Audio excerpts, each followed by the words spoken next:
बहुत पुराने जमाने की बात है। एक छोटे से गांव में एक गरीब औरत रहती थी जिसका नाम फातिमा था।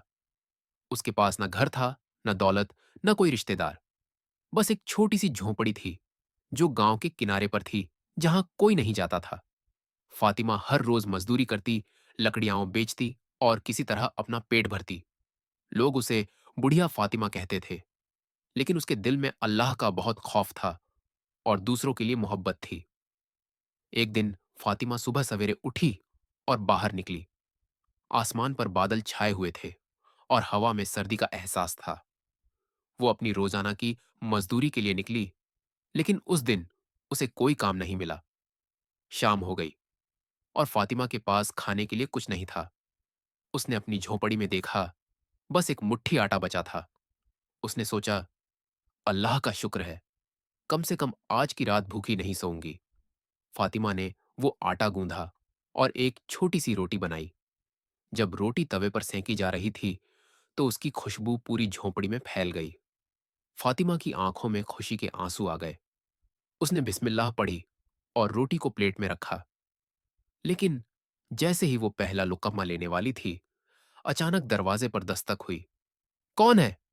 फातिमा ने पूछा। अस्सलामु अलैकुम माँ, मैं एक मुसाफिर हूं, बहुत भूखा हूं। अल्लाह के नाम पर मुझे कुछ खाने को दे दो। एक कमजोर आवाज आई। फातिमा ने दरवाजा खोला। बाहर एक नौजवान खड़ा था, जिसके कपड़े फटे हुए थे और चेहरा पीला था। उसकी आंखों में भूख साफ दिख रही थी। फातिमा ने अपनी रोटी की तरफ देखा, फिर उस नौजवान की तरफ। उसके दिल में एक जंग छिड़ गई, खुद की भूख या किसी और की जरूरत। फातिमा ने एक लंबी सांस ली और मुस्कुराते हुए कहा, बेटा, आओ अंदर आओ। ये लो, ये रोटी तुम्हारे लिए है। नौजवान ने हैरत से देखा, लेकिन मां, तुम्हारे पास सिर्फ एक ही रोटी है, तुम क्या खाओगी? फातिमा ने जवाब दिया, बेटा, अल्लाह मेरा रिज्क देगा, तुम परेशान मत हो। तुम मुसाफिर हो, तुम्हें मुझसे ज्यादा जरूरत है। नौजवान ने रोटी ली और शुक्रिया अदा किया। उसने बड़े प्यार से वो रोटी खाई और फिर दुआ देते हुए चला गया। फातिमा ने दरवाजा बंद किया और अपनी जगह पर बैठ गई। उसका पेट भूख से गुड़गुड़ा रहा था, लेकिन दिल में अजीब सुकून था। उसने अपने रब से कहा, या अल्लाह, मैंने तेरे बंदे को खाना दिया, अब तू मेरा भी ख्याल रख। थोड़ी देर बाद फिर से दरवाजे पर दस्तक हुई। कौन है? फातिमा ने पूछा। अस्सलामु अलैकुम अम्मी, मैं एक बीमार औरत हूं, मेरे बच्चे भूखे हैं, अल्लाह के नाम पर कुछ खाने को दे दो। एक औरत की कमजोर आवाज आई। फातिमा ने दरवाजा खोला। बाहर एक औरत खड़ी थी, जिसके साथ दो छोटे बच्चे थे। बच्चों की आंखें भूख से सूजी हुई थीं और चेहरे पीले थे। फातिमा का दिल पिघल गया, लेकिन अब उसके पास कुछ नहीं था। वो आटा खत्म हो चुका था। उसने अपनी झोंपड़ी में नजर दौड़ाई, कुछ नहीं था। फिर उसकी नजर एक कोने में पड़े एक छोटे से डिब्बे पर गई। उसमें थोड़ा सा गुड़ था, जो उसने अपनी बीमारी के वक्त के लिए बचाकर रखा था। फातिमा ने बिना सोचे वो गुड़ निकाला और उस औरत को दे दिया। उसने कहा, बहन, यह लो, इसे पानी में घोलकर अपने बच्चों को पिला दो। अल्लाह तुम्हें और तुम्हारे बच्चों को शिफा देगा। औरत की आंखों में आंसू आ गए। उसने फातिमा के हाथ चूमे और दुआएं देते हुए चली गई। फातिमा ने दरवाजा बंद किया और अपने बिस्तर पर लेट गई। अब उसके पास सच में कुछ नहीं था, न खाना, न पैसा, कुछ भी नहीं। लेकिन उसके दिल में अजीब सुकून था। उसने अपने रब से कहा, या अल्लाह, मैंने सब कुछ तेरे बंदों को दे दिया, अब तू ही मेरा सहारा है, जो तू चाहे कर। रात गहरी हो गई। फातिमा भूख और थकान से बेहोश सी हो गई। उसने आंखें बंद की और सो गई। सुबह जब फातिमा उठी, तो उसे अपने दरवाजे के बाहर एक अजीब आवाज सुनाई दी। उसने दरवाजा खोला और हैरान रह गई।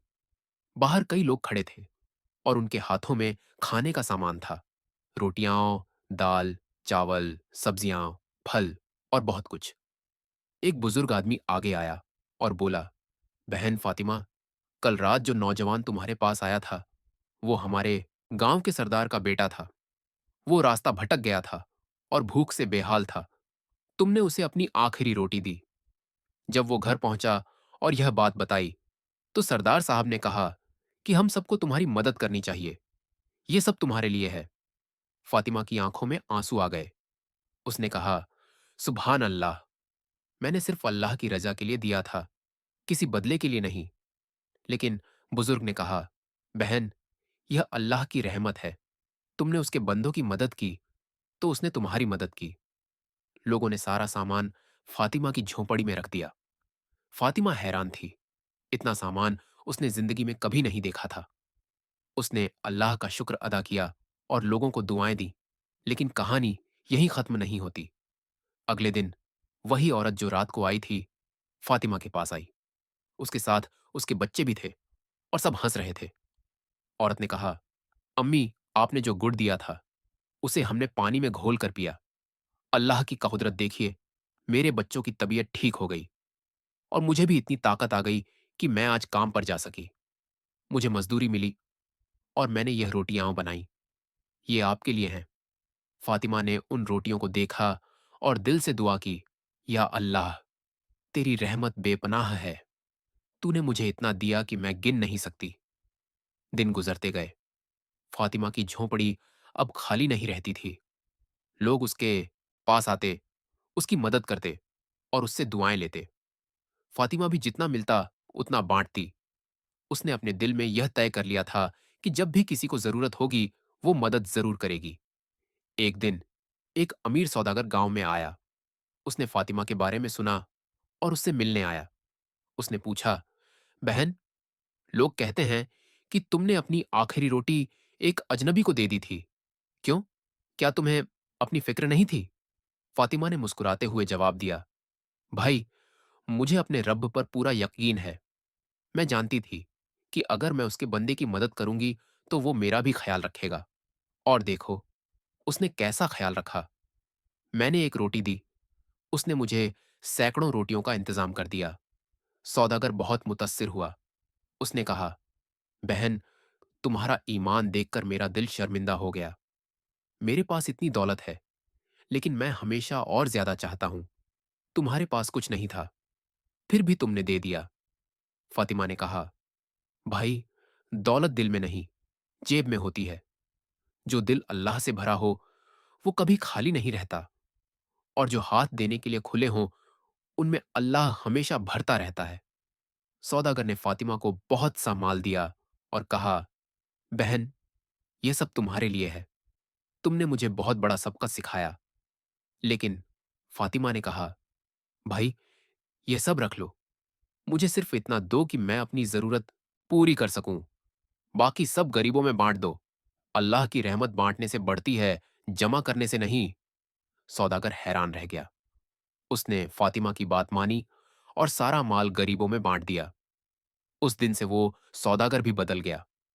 वो सिर्फ अपने फायदे के बारे में नहीं सोचता था, बल्कि दूसरों की मदद करता था। सालों गुजर गए। फातिमा अब काफी बूढ़ी हो गई थी। उसके बाल सफेद हो गए थे और चलना मुश्किल हो गया था। लेकिन उसकी आंखों में वही नूर था और दिल में वही मोहब्बत।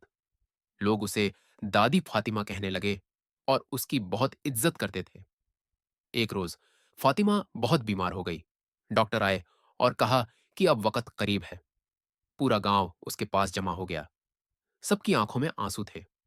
फातिमा ने सबको देखा और मुस्कुराते हुए कहा, रो मत मेरे बच्चों, मैं अपने रब के पास जा रही हूं। यह दुनिया तो बस एक पड़ाव है, असली घर तो वहां है। एक छोटे बच्चे ने पूछा, दादी, आप हमें क्या नसीहत देना चाहती हैं? फातिमा ने कहा, बेटा, मैंने अपनी जिंदगी में एक ही चीज सीखी, अल्लाह पर भरोसा रखो और उसके बंदों की मदद करो। जो कुछ तुम्हारे पास है उसे बांटो। अल्लाह की रहमत बेपनाह है, वो कभी अपने बंदों को तन्हा नहीं छोड़ता। उसी रात फातिमा ने आखिरी सांस ली, लेकिन उसके चेहरे पर अजीब सुकून था, जैसे वो सो रही हो। लोगों ने उसे बड़े अदब से दफन किया और उसके लिए दुआएं की। आज भी उस गांव में फातिमा की कहानी बयान की जाती है। जब भी कोई कंजूसी करता है या देने से घबराता है तो बुजुर्ग लोग कहते हैं, फातिमा को याद करो, उसने अपनी आखिरी रोटी दे दी थी, लेकिन अल्लाह ने उसे कभी भूखा नहीं रहने दिया।